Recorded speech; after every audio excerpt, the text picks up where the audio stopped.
Thank you very much for inviting me here. Certainly. I believe my great-grandfather came here, my grandmother came here, my father came here. So it's an honor for me, and I'm looking forward to your questions. Okay. Let me just remind everyone that I'm happy to take your questions, but please write them on the cards provided and hand them before. Shouted questions will not be picked up by our microphones, and if you disturb this proceeding, we will be escorted out. So just want to make that clear. Okay, so since Mr. Modi has come to power, India's economy has improved, according to independent economic assessments. What's your take on the current government's economic policies? Have they improved the country's position? I mean, what we see on the ground is massive unemployment and dramatic increase in prices. And this is one of the reasons we won the Karnataka election, was that there was a feeling in India that there is a set of people who have a huge amount of wealth, and then there's a large mass of Indian people who are poor and struggling. Huge income disparities and unemployment. I think it's a 40-year high for unemployment. So to say that the economy is doing well, I don't quite agree with it. And are there particular policies that are cause for concern or that should be changed? I think the central difference between how we see it and how the BJP sees it is we believe in decentralization of power. We believe in supporting the small and medium industries, and we believe that they are the engine of growth in India. Mm-hmm. And they tend to concentrate power and wealth in few limited people. So that's, I would say, broadly, that's the difference in the economic perspective. Okay. If your party were to return to power, what changes would it seek to implement to ensure the rights of minorities in India? I mean, India has a very robust system already in place. That system has been weakened, right? But it's not that that system doesn't exist. If the conversation, the democratic conversation is allowed to be fostered, then these issues will settle themselves. So the rule of law is in place. It just perhaps isn't followed. No, it's not. You have to have an independent set of institutions that are not pressurized and controlled, and that's been the norm in India. This is an aberration. What is taking place in India. So, from our perspective, the foundations of democracy in India are very strong. And the protections exist, but they're being sort of disturbed. Mm-hmm. And you see that if Congress came to power, they could quickly be restored? I mean, quickly, I don't know, but the Congress party is the institution that conceptualized them in the first place, right? So we don't view them as our institutions. We view them as institutions of the state. And so we ensured that there was independence and neutrality in these institutions. And it's not difficult to do if that's what you're trying to do. Mm-hmm. Let me ask you about, again, welcome to the Press Club, and let me ask you about press freedom, very important issue for us all. I should, full disclosure, my colleague, Vivek Raghuvanshi, was arrested several weeks ago and charged with, and accused of espionage. He's an Indian citizen. And what does that, he's been working for my company for more than 30 years and as a journalist. And I wanted to ask you what that says about the state of press freedom in India when someone, can be just accused of, even after, if someone with such a reputation can be accused in such a cavalier manner. No, I think the fact that there is a weakening of press freedoms, this is not hidden. I mean, everybody knows it. It's apparent in India. The rest of the world can see it. And I think press freedom is very, very critical for a democracy. I mean, one should be open to criticism, and one should listen to criticism. I mean, that's the feedback loop that builds democracies. And definitely, there is a weakening of press freedom. I mean, and it's not just press freedom. It's on multiple axes. On multiple axes, there is a clampdown on the institutional framework that allowed India to talk, that allowed the Indian people to negotiate. I view India as a negotiation between its people, between different languages, different cultures, different histories. Mm-hmm. And the architecture that Mahatma Gandhi set up was to allow that negotiation to be carried out fairly and freely. And that structure that allows the negotiation between India's people is coming under pressure. I mean, this is a question you should ask Mr. Modi. So more apt. Okay. I don't know how you'll get there. As soon as we get him here. I don't know how you'll get there, but yeah, I think it would be better question directed at him. Okay. What are your concerns with regard to the use of the citizenship law to expel Muslim Indians who have lived in India for generations? How would you handle things differently? I think all Indian people, right, have a right to expression. All Indian people have a right to religious freedom. All Indian communities should feel free to express themselves. So I don't differentiate between any community, any caste. I think India, as I mentioned just now, is a conversation, and the freer and more open that conversation, the more powerful India becomes. Okay. You have said that Modi's BJP engages in the politics of hatred and violence. Can you explain what you mean by this? I mean, it's explained in the sentence, right? They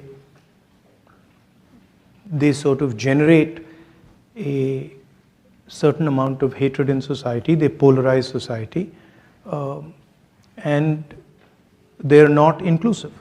They don't embrace everybody, and they divide society. That's yeah, and that's damaging in my view to India. Because India has always had a tradition of conversation, of openness. All our great leaders, spiritual, political, Mahatma Gandhi, Buddha, all of them promoted harmony, promoted peace, promoted conversation. So it's in our culture, it's in our history to sort of bring people together and have these dialogues. So that's, I think it's a difference in ideology between us and the BJP. Mm-hmm. We feel India should be allowed to express itself. And we feel that political leaders should be comfortable in sort of being questioned and should learn from that questioning. Mm-hmm. So, I mean, it's just a difference in viewpoint. For such a divisive figure, Modi maintains very high levels, in fact, worldwide high levels of popularity. Why do you think that's the case? Why do so many Indians support the Modi government? I mean, there is a definite capture of the institutions of the country. There's a definite capture of the press in the country. I'm not convinced that, I don't believe everything I hear. I walked across India, walked from Kanyakumari to Kashmir, and talked directly to millions of Indian people, and they didn't seem very happy to me. And they were very clear that there were serious issues with regards to unemployment. There was massive price rise. So there was an angst in the people. Now, and look at the Karnataka election, and wait and watch the next 3 or 4 state elections. That, I think, is a better indicator of what's going to happen. You're here in Washington. Washington has been has a cozying up, if you will, to the Modi government. Do you feel like this is a mistake? Do you feel like this is not a the U.S. should pursue who am I to different advise? policies? Who am I to advise Washington on what they want to do? You know, I mean, it's their choice. They have to decide about these things. It's pretty clear from our perspective where we've got to go. There are certain values that we protect, and we're very serious about protecting those values.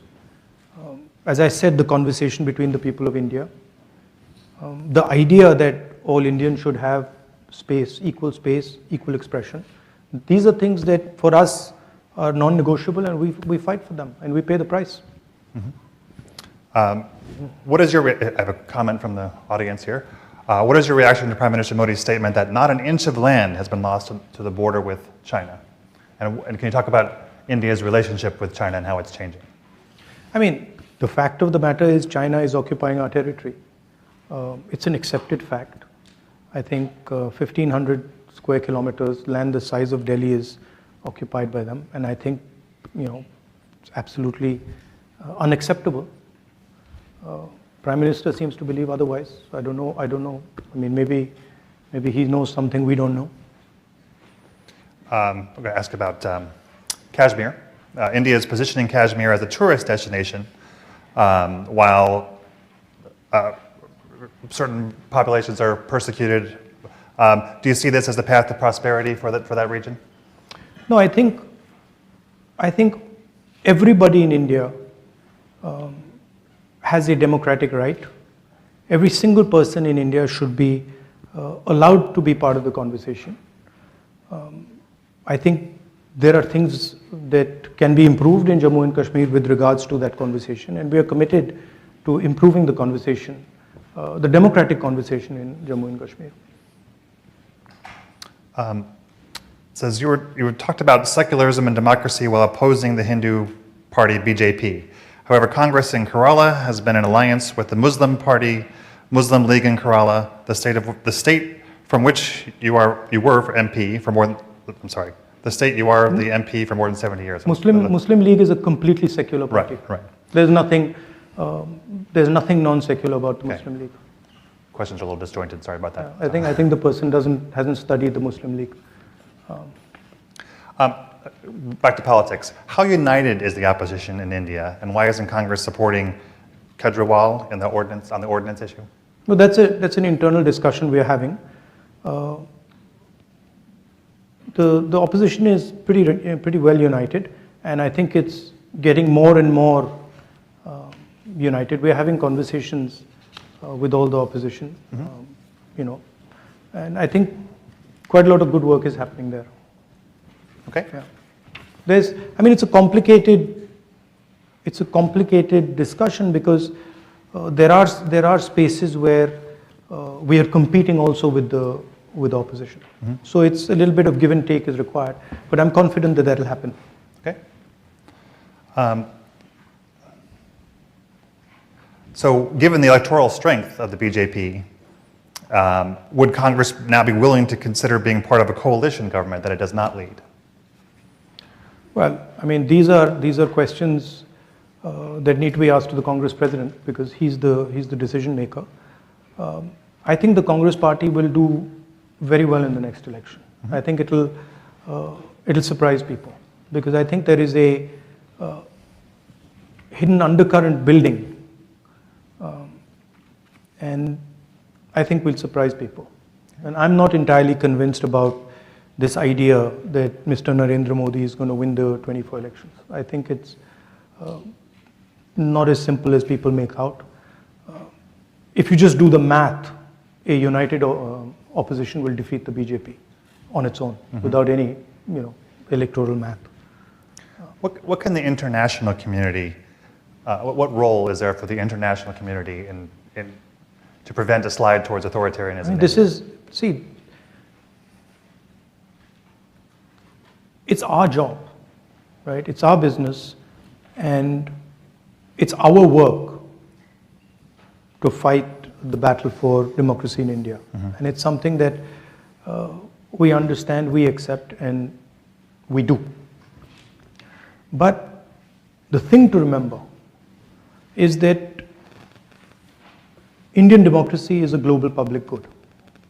Because India is large enough that a collapse in democracy in India will have an impact on the world.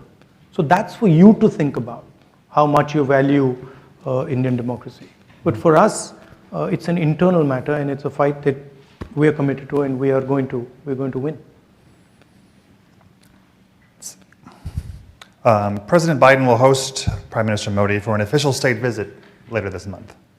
The White House said in a statement the visit will strengthen both countries' shared commitment to a free, open, prosperous, and secure Indo-Pacific, and deepen strategic partnerships in defense, clean energy, and space. What impact do you see the visit having? I mean, let's see what happens. Let's see what happens in the visit.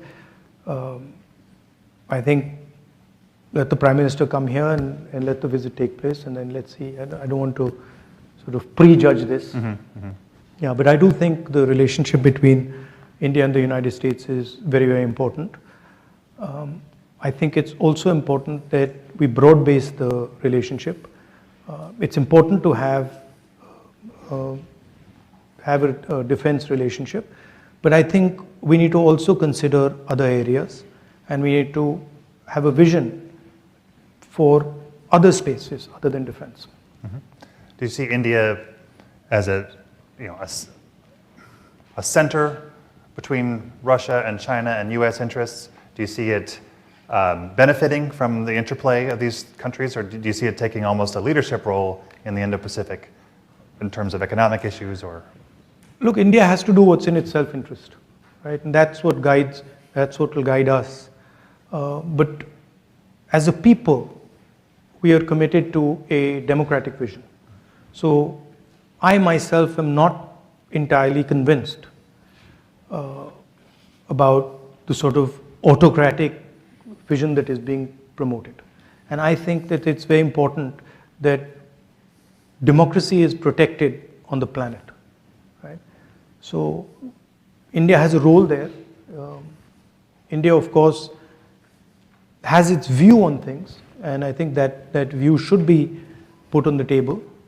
But I don't think one should think about these things as, oh, you the center of things. I think that would be arrogant.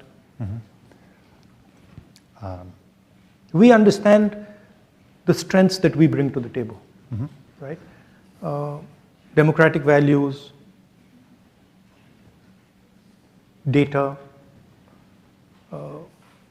These are some of the things that technology, a highly educated, technically educated population, these are our strengths, right? And I think we have to chart our course based on these strengths. This is a question from the audience. India started as a secular state, but is currently leaning toward a Hindu state. Is that a threat to democracy? Is India losing its original ideology from your perspective? I think there's a fight on in India. There are two visions of India. There is the vision that the BJP has. It's a centralizing vision. It's a polarizing vision. And then there's another vision, equally strong. In fact, if you ask me, much stronger, but not expressing itself that effectively right now, which is a decentralized view, an embracing vision, a sensitive, compassionate vision. And I'm absolutely convinced that this is a transitional phase, and the true nature of India, the true democratic nature of India, compassionate nature of India will triumph. I have no doubt in my mind. And by the way, we've gone through this phase before. So it's not that it's a new thing. The Congress party faced this exact same thing in the 30s, and we decimated it. And we will do the same again. People are impatient, People are like, very impatient. BJP has been in power for 10 years. Well, okay, we were in power for 10 years before that. Why did nobody say, in UPA 2, when we had been in power for 8 years, why did nobody say, oh my God, the BJP is going to evaporate? After all, the same, we were in power for 10 years. So there is a tendency for the media to sort of exaggerate these things. There are reasons for it also. But we are committed to the democratization of India. And we are committed especially to the emancipation of the poor people of India, the lower castes, backward castes, these communities. I think I heard you say you described the media in India as somewhat captured by the powers that be. Yeah, I mean, I think you could remove the word somewhat. Somewhat. So if your party comes to power, what steps would be taken to free up that press and make it less? I mean, co-opted? You don't really need to do much. You need to just stop interfering and stop pressurizing. And if you look at the UPA period, we didn't interfere, we didn't pressurize, and it worked perfectly fine. So if the leadership of the country decides that a free press is valuable, then it will fall into place. Got a question for you on Bangladesh here. How do you view Bangladesh's situation as the country struggles for democracy, voting rights, freedom of expression, and human rights? No, I mean, Bangladesh is a friend of India. But it's for Bangladesh to decide these things. It's not my place to tell Bangladesh how they should live their life. Okay. Let's see. It says, this is a question from the audience. In 9 years of BJP rule, India has become as a 3.5 trillion rupee or dollar economy. India is one of the most, and yet India is one of the most impoverished countries. So how do you see India addressing its many problems? Given the challenges of democracy, given the challenges of the divisive rule of what's the way forward in terms of specifically addressing poverty? I mean, the 3.5 trillion, India has a particular growth rate. So that's just a natural consequence of that growth rate. The question is, how is the wealth of India distributed? Is India creating jobs? Are Indian people feeling that they can express themselves? Are they happy? Is there general tranquility in the country? Congress Party has a record for doing this. We've done it for many, many years. I think a good model is to let the people of India get to work, let them do what they're best at doing, and not to sort of, pressurize them and threaten them and do that. There's a historical record for this. After all, India did extremely well in the early 2000s. What do you see as the main drivers of? There's a cost. You see, there's also something that people don't realize is that there's a massive economic cost to this disharmony, right? To this non-conversation. That filters out, right? So saying that Indian economy is doing well, that doesn't take in the full picture. What are the other costs that you're creating? Those are not being factored in, right? We had better economic growth than the BJP, created more jobs than the BJP, and had complete harmony in the country. What do you see as the biggest drivers of the economy in the short term, in the years ahead, in the coming years? I think what the BJP's policies have done, particularly demonetization and what we consider to be a flawed GST, they have weakened the small and medium businesses in India. And we believe that the small and medium businesses are actually the backbone of economic activity in India. If you want to create jobs, if you want to have a 21st century economy, you have to empower these people and turn them from being small and medium businesses to large businesses. So in our mind, it's taking these businesses and scaling them up and having hundreds, if not thousands, of these businesses become large businesses.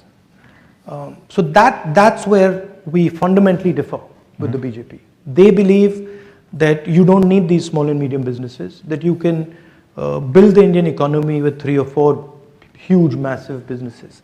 Unfortunately, having 3 or 4 massive businesses doesn't translate into jobs. It can't. So that's really at the heart of the difference between the two visions. And you can see it. So, I mean, the growth during the UPA period was much better than the growth now. And there's massive levels of unemployment in India now. And it's a real problem because our people, they need to be put into productive activity.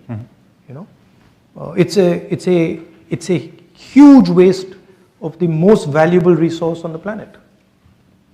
Can India go it alone to build those small, medium, and small businesses, or do they need more open to outside investment? No, I think the United States. I think that's when I was talking about broad basing the relationship. I was talking about that the United States and India have synergies that if they come together can be very powerful. What we are facing is a particular vision of the world, Chinese vision of the world, that offers productivity, prosperity, but under a non-democratic framework, right?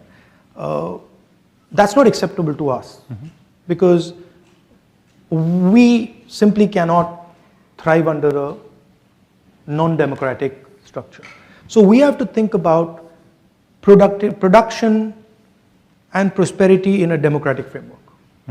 And I think that's where the bridge between India and the United States can play a very important role for us, for you, and I think also for the planet, to show the rest of the world that production, manufacturing in a democratic environment is possible and can actually be competitive with the Chinese model. And also while keeping the environment in mind, is the environment a major concern of yours going into the next election? Yes, as I said, you can't ignore costs and pretend they don't exist, right? And when you're thinking about these things, you don't want to think about them in the 1 year, 2 year, 5 year time frame. As a country, you would like to think about them in a 20, 30 year time frame. And if you're looking at that span, then the environment is fundamental. You can't get away from it, right? Saying that, the world is in a transition. So we are moving from internal combustion engines to electric motors. There is an energy transition taking place.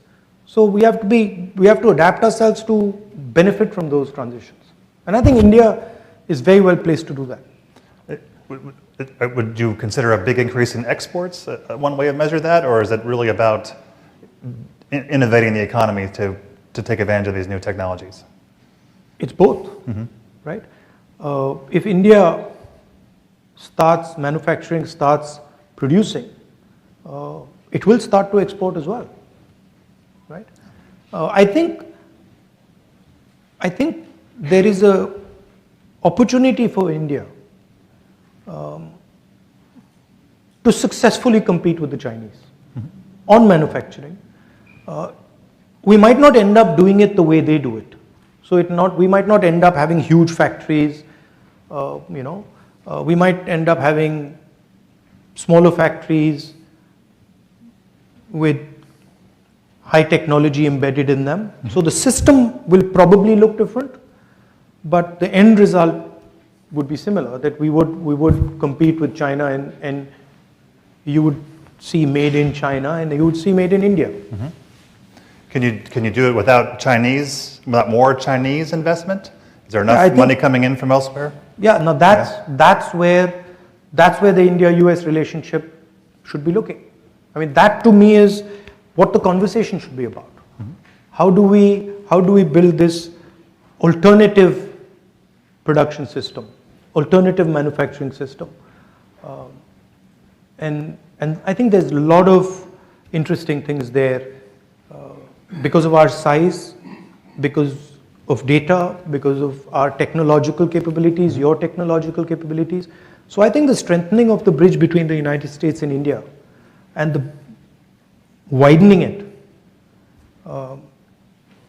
making it, taking it from a 2-lane highway to a 10, 15, 20-lane highway is how I think about it. Does the U.S. Tendency to flirt with the debt ceiling and so on give you pause as far as partnering with America in the long These term? things, there are always stumbling blocks. There are always relationships like that between the United States and India. They will move very fast, and they'll slow down. They'll move very fast. But as long as the progression is in the right direction and you're focusing on the right things, I think you'll end up resolving the problems. A couple more questions from the audience here. If you believe the BJP pushes hard propaganda, how do you tackle the government messaging heading into 2024? Well, we had been struggling with this for some time, and we came across this very simple idea, which was to walk from Kanyakumari to Kashmir, and it was shocking at how effective that idea was. I was just frankly blown away, because when we went directly to the people, no amount of force worked. I mean, the BJP was trying everything they could to not allow the yatra to be successful. It didn't work. Mm-hmm. So it was very interesting. I think all this propaganda doesn't work if you go close to the people. If you're far from the people, it's very easy. But once you start going close to the people and you start having conversations, you start walking on the streets, you start physically meeting people, it doesn't work.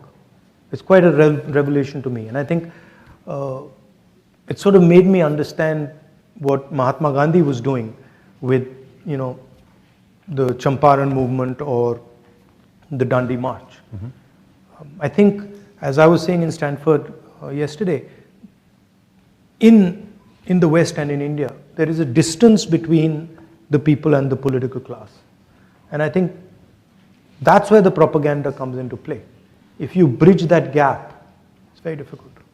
But can you get your message out with the media? We got the message out with the yatra in an explosive way. I mean, fantastic. So the people of India are hearing your message? Loud and clear. Yes. And I mean, it's obvious.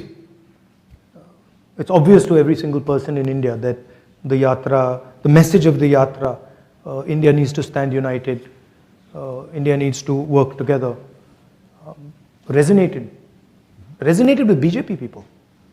Some days back I was somewhere and I had one of the spokesmen of the BJP who just bumped into me, and she said that this was a very powerful thing that you did. All right. Why should religious minorities see your party as an alternative to the BJP's politics? Because it's not just religious minorities, it's everybody. Because we give space to all ideas in India, all communities, all religions. Our party is, and the design of our party and our original designer, Mahatma Gandhi, designed the party to be based on truth and non-violence, compassion, affection. So it's a completely different philosophical architecture than the BJP. Yeah. It's a different vision of India. It views India as a conversation. It views India as multiple ideas. It's a bit like, the melting pot idea in the United States, where everybody comes together and you have a conversation, and then you negotiate. So everybody is comfortable in it. Several related questions. Here's one. India has been a country of particular concern in the International Religious Freedom Report for several years, and it talks about the policies against Muslims and so on. What would your party do in power to heal or to bring the Muslims and other religious minorities together into the coalition, into the group? You just have to look at our record, right? Our record speaks for itself. We don't even have to say what we're going to do. Just look at what we've done, right? We're the ones, not we, but the Congress Party is the institution that united India in the first place. That fought the British, defeated the British, and built the entire architecture for this conversation.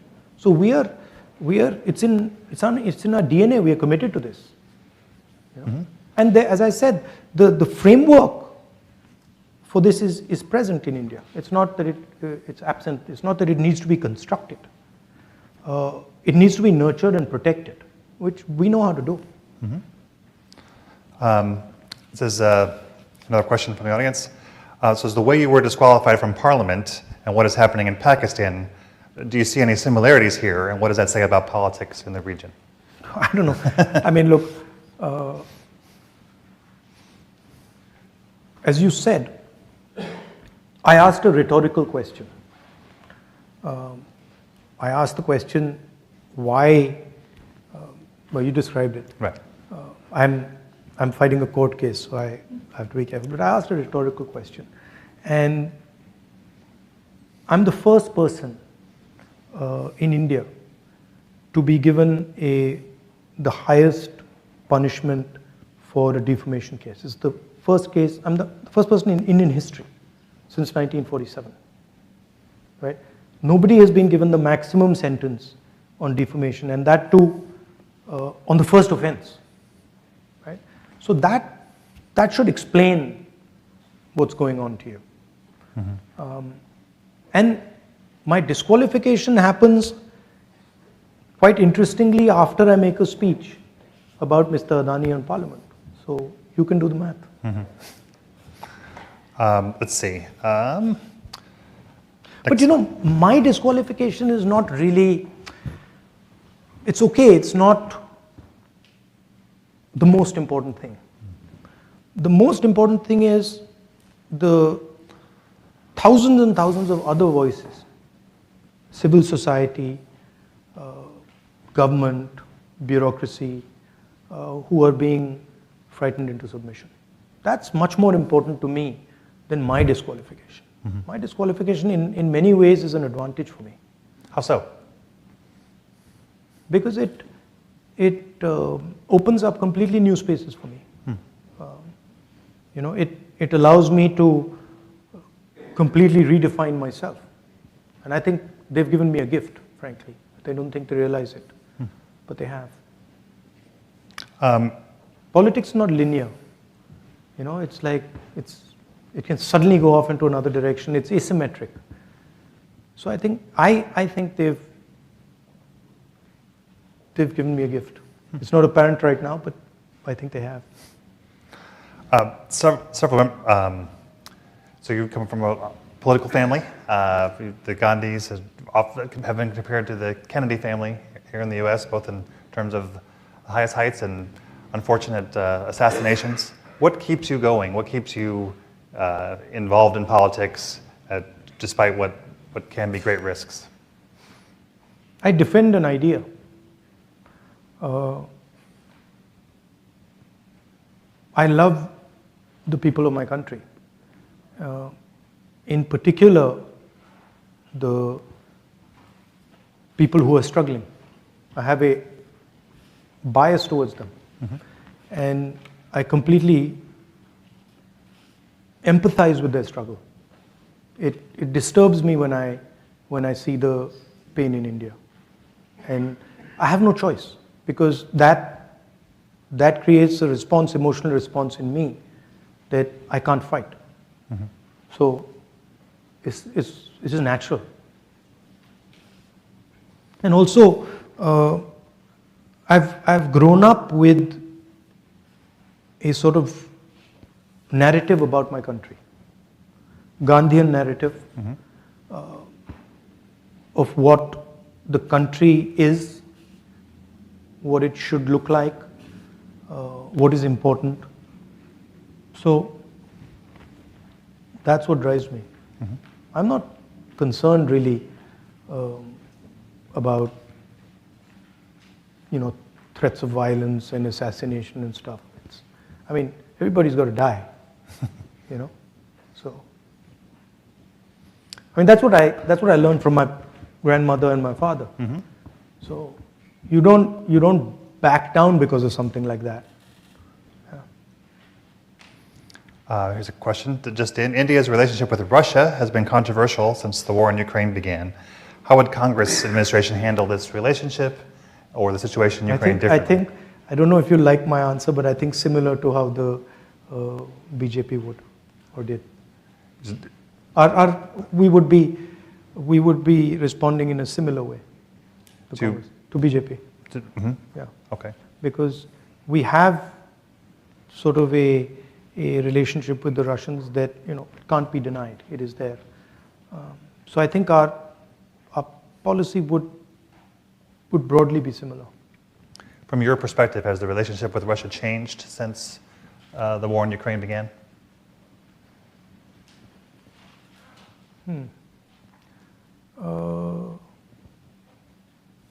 I think in some ways it might have. Yeah, I think it might have changed in some ways. But there is a old historic relationship with the Russians, and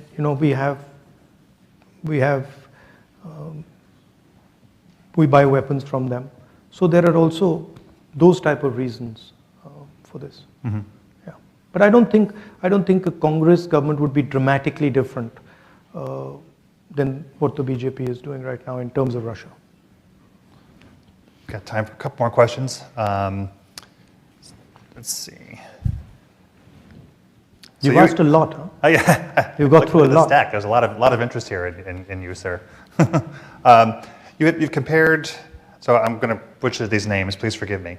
You have compared with Guru Nanak Udasis driving your speech in San Francisco, while the SGPC has raised questions on your statement. What would you say to your? Do you know what this is referring to? I'm sorry. I promised you I'd ask. So. No, I don't know. What is Udasis?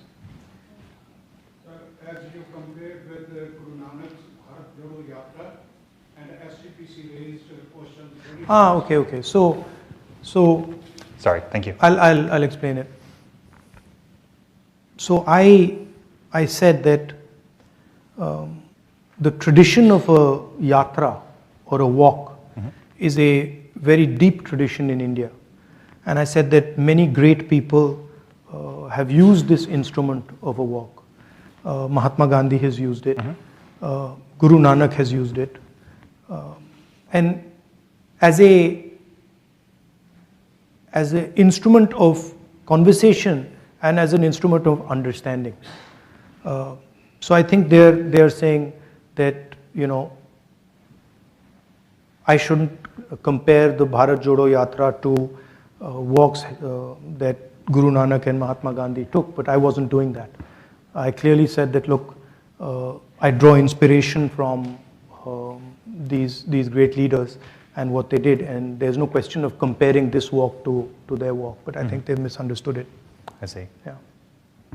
What is your message to the Indian people as to why they should support Congress in the next election? Is it about economic achievement? Is it about tolerance? I said in my yatra, I'd say it in Hindi, nafrat ke bazaar mein mohabbat ki dukaan kholo. Do you speak Hindi? I wish I did.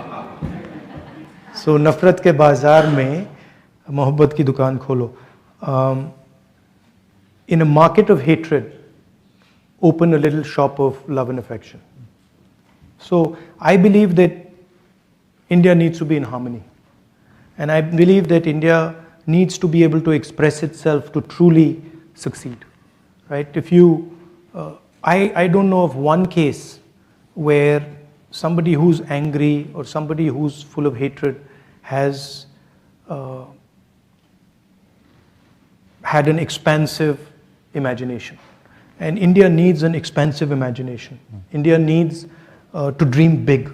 And you can't dream big if the people who are leading you are angry, are violent, are engrossed with hatred.